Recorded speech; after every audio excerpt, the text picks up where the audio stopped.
bienvenidos todos a este live. Pon en silencio tu teléfono ahí. La poner en silencio este teléfono. la línea de los mensajes, o sea. ¿Ves? Porque eso es lo que pasa. Bienvenidos todos. Estamos esperando a que se conecten el cúmulo sorprendente de invitados y contertulios que tenemos hoy. Mientras tanto, vamos a hacer algo que solo yo puedo hacer y no es ir al baño, que es entrar acá. Así, ¿Cierto? Solo tú. Para comprobar que estamos al aire. Efectivamente parece que lo estamos. Estamos porque ya aparece que dijiste Aida, yo aquí ya estoy viendo que ya dijiste Aida, el celular, ya lo puse en silencio porque efectivamente llegan muchos mensajes. Muchos mensajitos. Es que, ¿por qué? ¿Quién te envía tantos mensajes? La gente, los seguidores. Sí. Bueno, aquí está todo correcto. Además que hoy dije que algo va a pasar en octubre, no sé qué es, pero algo me algo dice. va a pasar en octubre. Y me empezaron a escribir 50,000 personas, no tengo ni idea por qué, pero 50,000 personas creen que va a pasar algo porque yo dije, no conté nada más. Bueno, voy a hacer una cosa que aprendimos recientemente, que es el top chat que tenemos aquí, ponerlo en una ventana emergente. Y así no es necesario que nos estemos viendo nosotros, que es un poco hedonista. Ahora nos explica nuestro querido psicólogo qué es hedonista. Y ya están conectados por aquí. Empieza a saludar, que es lo que más le gusta a Aida. A mí me encanta saludar. Hola, Claudia Patricia Roballo, Paula Forero, hola, Carlos Humberto, Juliana Valencia, Caterine Patricia, Mateo CH, hola, Brenda Noriega, nos están saludando. Black Alisa dice, ¿va a pasar algo bueno o malo? No, va a pasar algo muy terrorífico. No puedo decir más. Entonces, porque es que si digo algo más, Rafa me regaña y está acá. Y ustedes no me echen al agua, por favor, que yo no conté nada esta tarde, que va a pasar algo en octubre, el 31. Yo no conté nada de eso. Carolina M, hola, ¿cómo estás?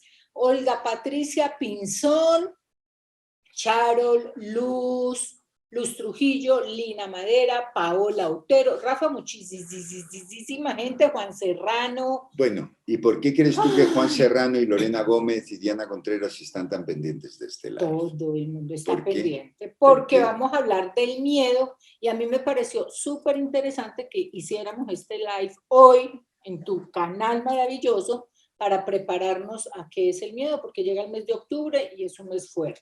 Totalmente de acuerdo. Voy a hacer otra cosa, que es cambiar el título del live que tenemos ahora mismo. Porque si te das cuenta, aparece como reunión Zoom. Entonces, pero vamos a hacer aquí y vamos a poner aquí... Psicosis.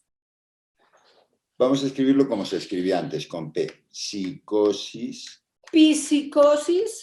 Del miedo. Psicosis del miedo. Listo. Eso quedó. Ya como es psicosis es más fuerte, ya me dio tuto.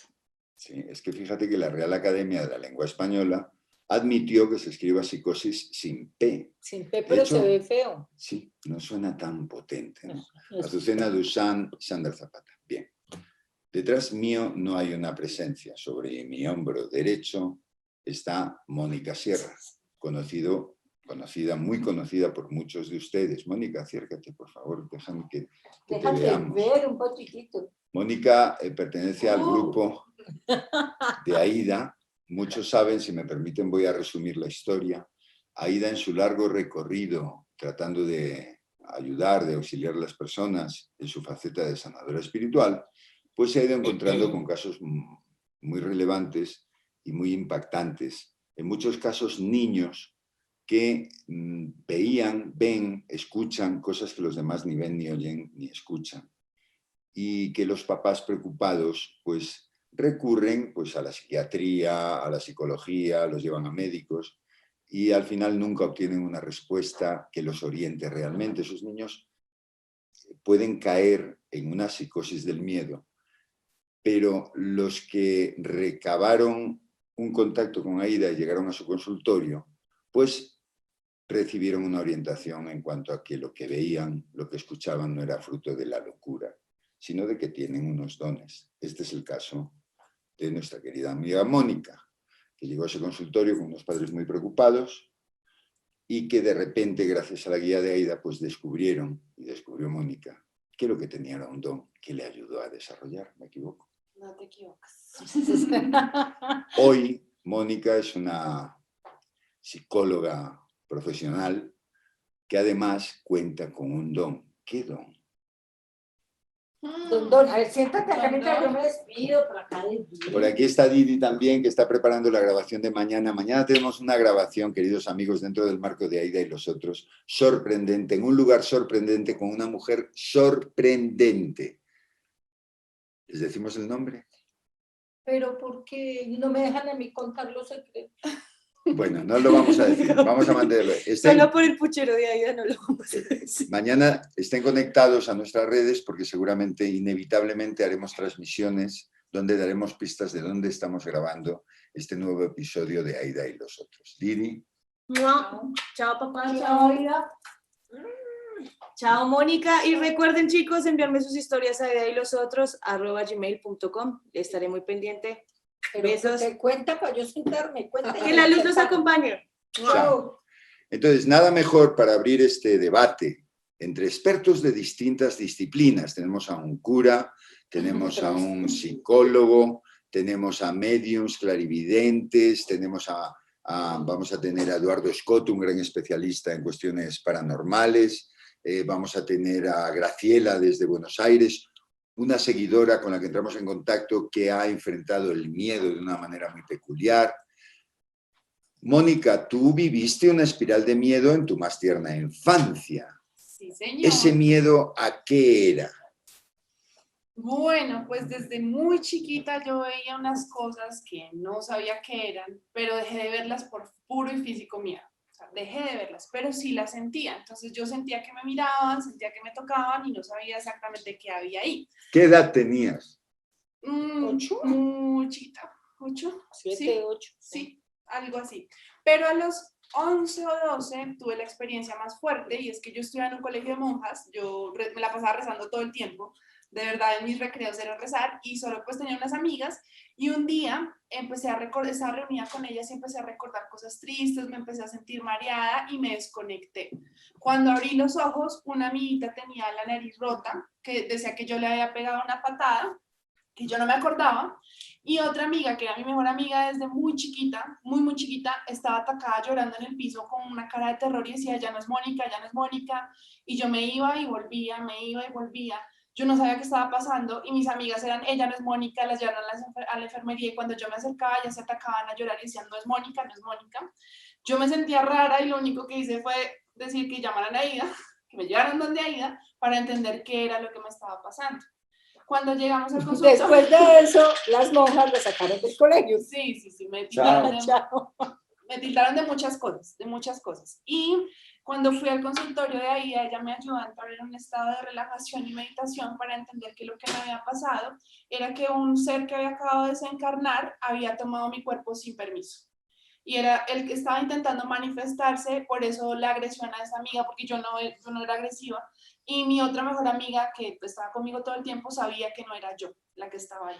¿Y tú no recuerdas nada de ese acontecimiento en los momentos en los que te... Yo solo me acuerdo cuando me conectaba la cara de terror. O sea, la cara de terror la tengo acá. De tus amigas. De mis amigas. Y con Aida, el proceso cuando yo vi el ser que había desencarnado era una persona que se había accidentado y tenía la cara destrozada, estaba como lleno de sangre, era joven. Y entonces yo le decía a ella, pero ¿por qué empecé a sentirme triste? Ella me dijo, esta energía necesitaba debilitarte para entrar en ti. Entonces ella me empezó a enseñar que lo primero es buscar un equilibrio emocional para que estas energías no entren sin permiso. Pero ya entraremos en eso. Okay. Porque precisamente Quédate en el miedo. Este debate es para tratar de descifrar las claves del miedo desde diferentes ángulos, desde el científico, desde el místico, desde el religioso, para que si tú estás sumergido en una espiral de miedo por algún motivo, puedas encontrar las llaves para salir de ese laberinto. Mónica, tu profesión de psicóloga tiene relación, elegiste la psicología como profesión, ¿tiene alguna relación con estos fenómenos que viviste de niña? Claro que sí. Toda la relación, porque yo quería ayudar a las personas y además en psicopatología yo me diagnostiqué con todo, pero en la clase, ¿no? Yo decía, yo tengo todo eso. pero después entendí que también hay emergencias espirituales, emergencias energéticas y seres de otros planos que se aprovechan de nuestras emociones negativas para generar discordia. Ok, tenemos ante nosotros, bueno, más bien tras nosotros, un caso de la vida real de una niña sumergida en una serie de fenómenos que le provocaban un profundo miedo, al punto de que sin saber controlar, sin saber siquiera que era un don, fue capaz de bloquearlo de una manera instintiva, fue capaz de bloquear parte de su miedo. Sin embargo, quedó abierta una puerta al contacto, a los sonidos.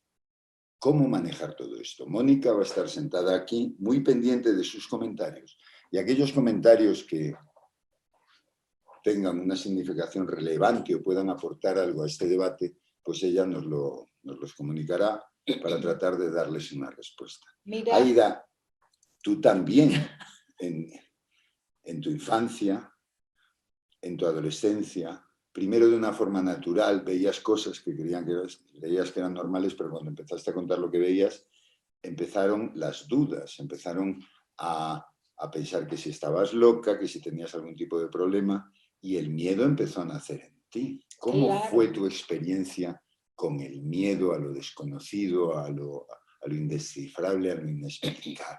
Bueno, lo más impresionante y me viene a la cabeza de primerazo es la primera vez que yo sentí pánico, terror, físico terror, fue en Cali, cuando estaba con el tema de mi enfermedad y una energía gigante me atacó en la cocina a la madrugada y fue una experiencia paralizante, porque antes de pequeña era muy el amigo imaginario, supuestamente, pero pues yo eran mis amigos, entonces yo Lo no veías como sentía algo miedo. normal por la inocencia de la infancia. Exacto, entonces era normal y yo crecí con ellos y era normal, pero ahí esa energía... ¿Pero eso cuándo fue? Yo tenía como unos 9 años y fue una energía, una cosa gigante que se me vino encima y yo me sentía, o sea, ahí es el instinto de conservación, yo creo, porque mi cuerpo se paralizó, sudaba, sentía angustia y por primera vez yo sentí que mi integridad física estaba en peligro. Ajá. Entonces, algo, porque yo era una niña de 9 años, entonces, ¿cómo voy a...? Ahorita yo hago todos esos análisis de por qué la sudoración, el pánico, la angustia, la sensación de querer salir corriendo,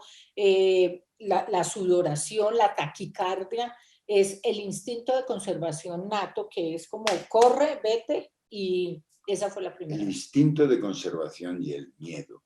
Yo siempre sostengo que el miedo forma parte de las herramientas, de las armas de las que la naturaleza nos ha dotado para la supervivencia. Yo veo el miedo no como algo, como un enemigo, sino veo el miedo como un aliado que me puede ayudar en un momento dado. En un momento en que la confusión me impida pensar con claridad y el miedo provoque en mí el impulso de correr. Yo siempre digo, si tu instinto te grita, corre. Arranca. Corre. Arranca.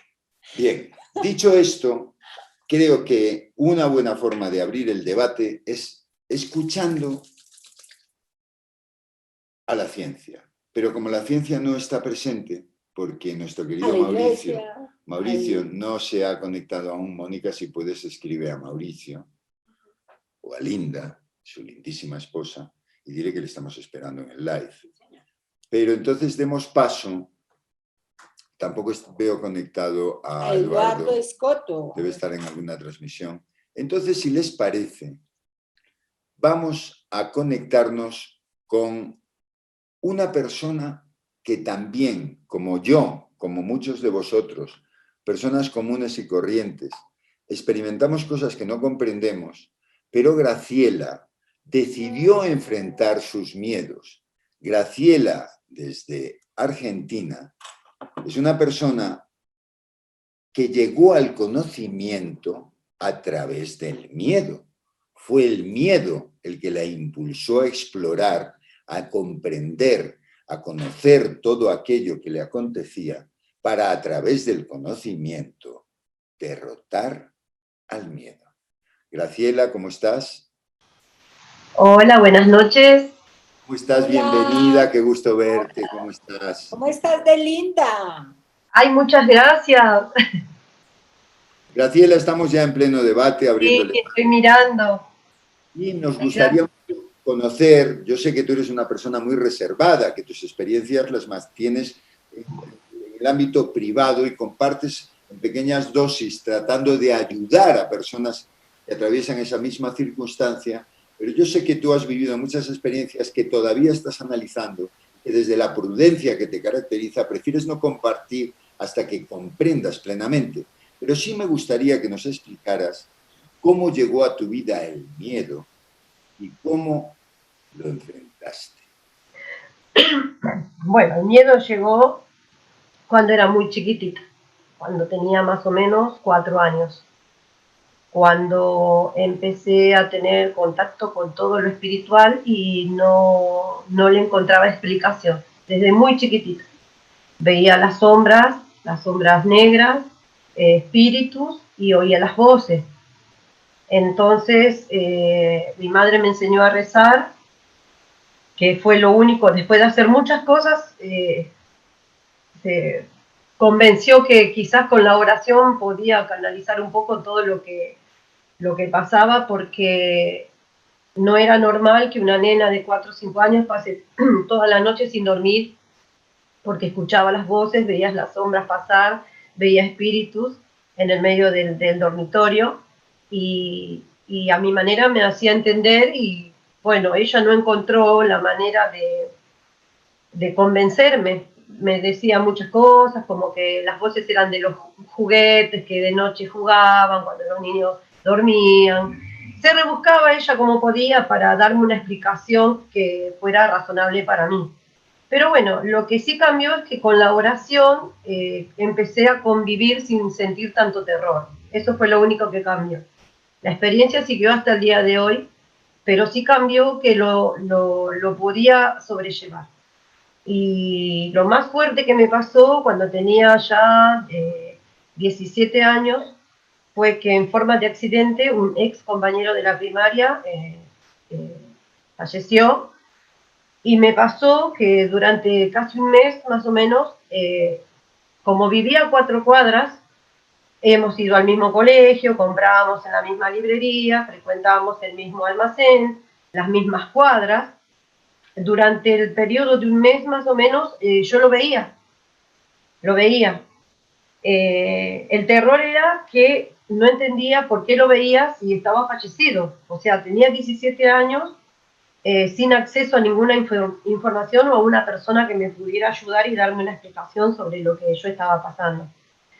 Y cuando iba al almacén, faltándome media cuadra para llegar, él estaba en la esquina, o yo subía al colectivo y cuando estaba por subir, él bajaba, lo veía caminar, lo veía pasar, y el terror más grande era cuando mi mamá me decía: tenés que ir a hacer las compras, porque yo no quería salir porque sabía que lo iba a ver. Y otro terror grande era cuando me decía: uy, me olvidé y tenés que salir otra vez, me olvidé tal cosa y tenés que volver a salir a comprar.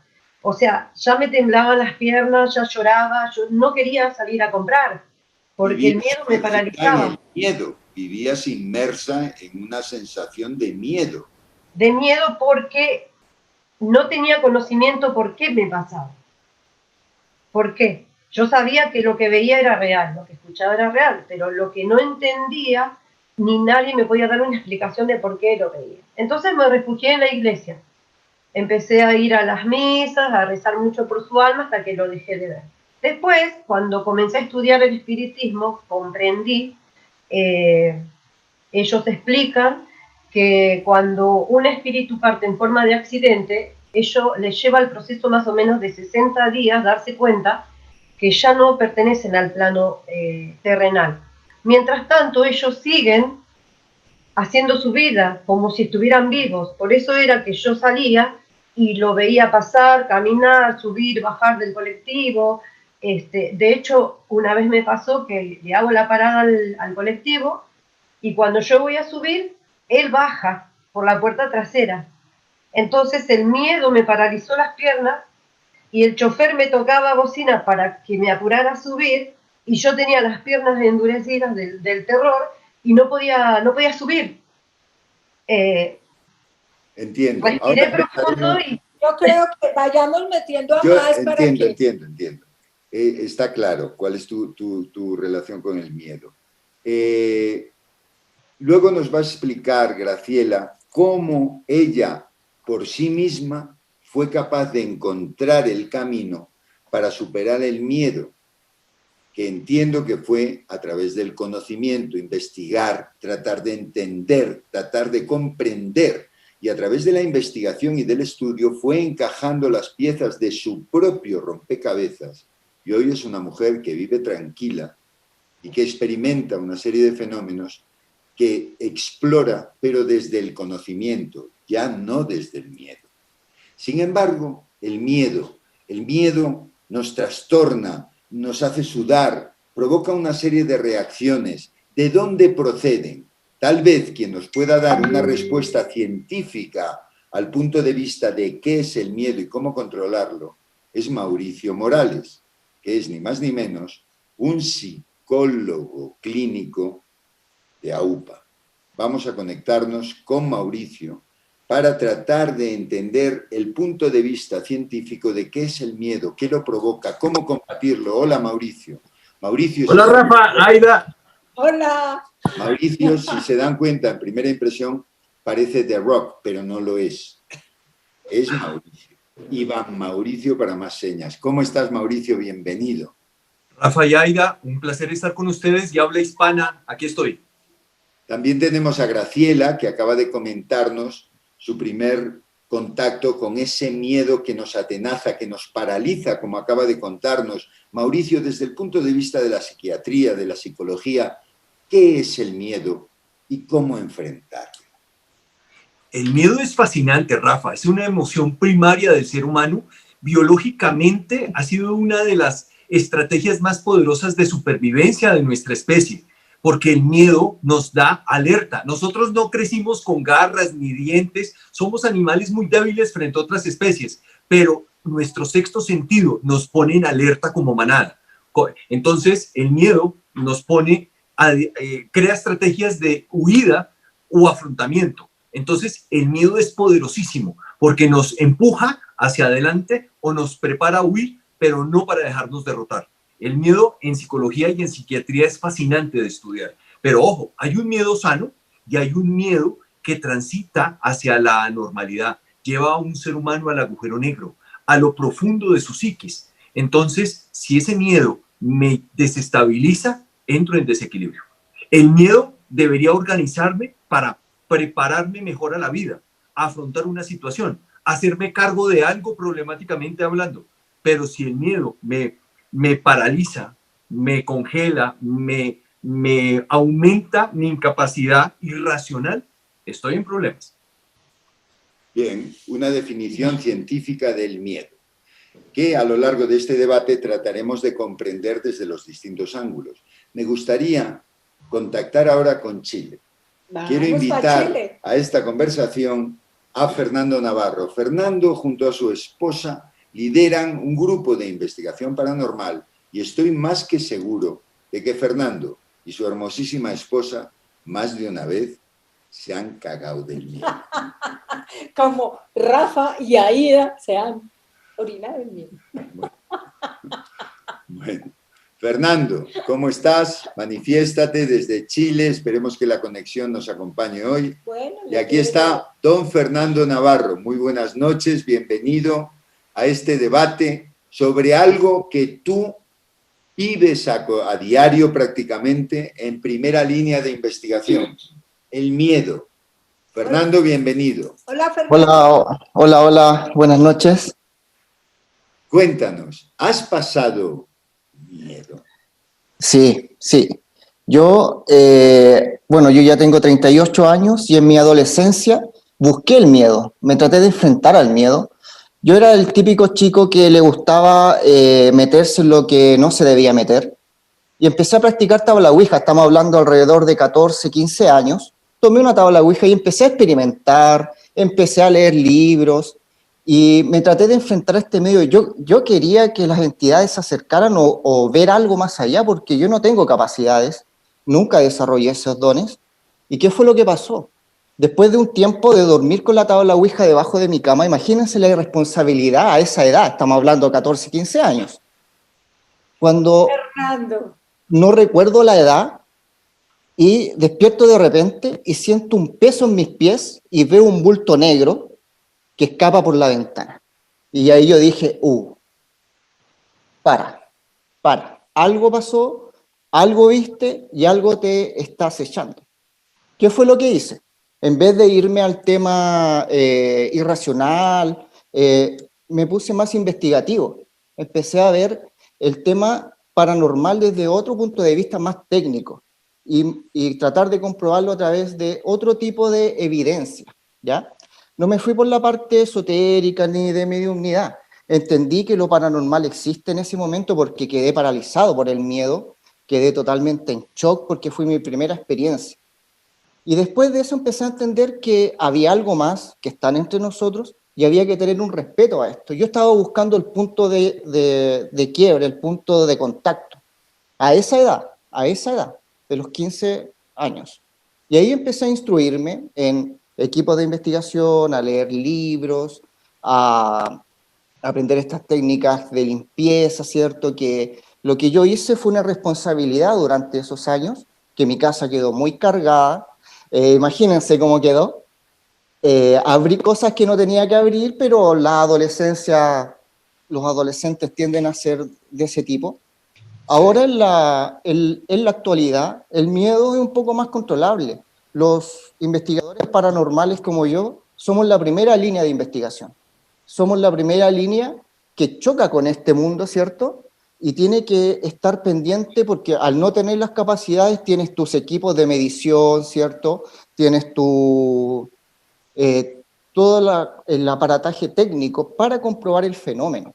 Porque tú, Aida, ¿cierto? Tú ves cosas, sientes cosas, pero tiene que haber la parte técnica que compruebe lo que tú estás viendo, ¿cierto? Y eso se va avanzando tecnológicamente para llegar a un punto en donde tú dices pastelero a tus pasteles. O sea, yo no veo tu parte mediunidad, pero sí con la parte técnica puedo comprobarlo y eso es lo interesante.